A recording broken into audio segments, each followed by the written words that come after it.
श्रीराम समर्थ. सुख स्वतःवरच अवलंबून आहे. सुखाचा उगम आपल्यातच आहे.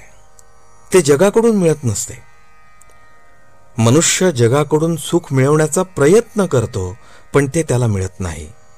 याचे कारण असे की सुख बाहेरून मिळवायचे नसून स्वतःकडून मिळवायचे असते. आपण आहोत तिथपर्यंत जग आहे, अशा अर्थाची म्हण आहे. जगाचे अस्तित्व आपल्या अस्तित्वावर अवलंबून असते. समजा आपल्या घरात विजेचे दिवे आहेत. ते बटन दाबल्याबरोबर लागतात. पण जर का त्या विजेच्या उगमाच्याच ठिकाणी बिघाड झाला तर घरातले बटन दाबून दिवे लागणार नाहीत. फार काय, पण घरातील दिव्याची दुरुस्ती करण्याचा प्रयत्न केला तरी मूळ ठिकाणच्या बिघाडाची दुरुस्ती होईपर्यंत काही उपयोग होत नाही. त्याप्रमाणे आपल्या स्वतःमध्येच सुधारणा झाल्याशिवाय बाहेरून सुख मिळणार नाही. समुद्र सर्व पृथ्वीच्या पाठीवर दूरवर पसरलेला आहे. पण असे कधी झाले आहे का की अमुक एका ठिकाणचे पाणी कमी खारट आहे? तसे जगात कुठेही गेले तरी सुखाच्या बाबतीत अनुभव सारखाच येणार. म्हणजे सुख जगावर अवलंबून नसून स्वतःवरच आहे. त्याला उपाय म्हणजे स्वतःचीच सुधारणा करणे हा आहे. आता ही सुधारणा कशी करायची?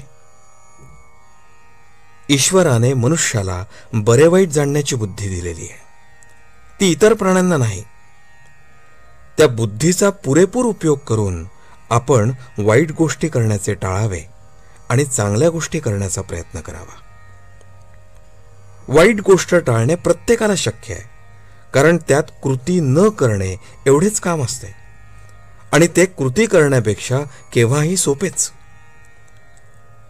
चांगल्या गोष्टी सर्वांनाच करता येतील असे नाही. सारांश, सुखी होण्याचा मार्ग म्हणजे वाईट गोष्टी करण्याचे विचाराने टाळावे आणि चांगल्या गोष्टी शक्तीनुसार करीत राहाव्यात. आणि हे सर्व करताना सर्व काळ भगवंताचे चिंतन करावे. असे केल्यानेच सुख मिळेल. जगाकडून सुख मिळेल ही कल्पनाच चुकीची आहे. तुझे आहे तुझ पाशी, परी तू जागा चुकलासी. आपण स्वतः जगासारखे वागत नाही किंवा भगवंतासारखेही वागत नाही. मग जगाने आपल्यासारखे वागावे असे आपण का म्हणावे? गीतेमध्ये भगवान सांगतात की मन हे मीच आहे. भगवंता वाचून मनाची तयारी होणार नाही. म्हणून आपण भगवंताला घट्ट धरावे आणि मग समाधानात राहावे. भगवंताचे सदा सर्व काळ स्मरण ठेवावे आणि वृत्ती स्थिर राखावी. वृत्ती स्थिर झाली की त्याच्या मागोमाग समाधान येतेच येते. आजचे बोधवचन.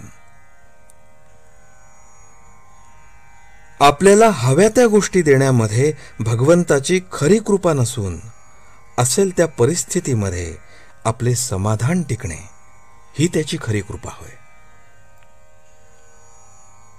जानकी जीवन स्मरण. जय जय राम.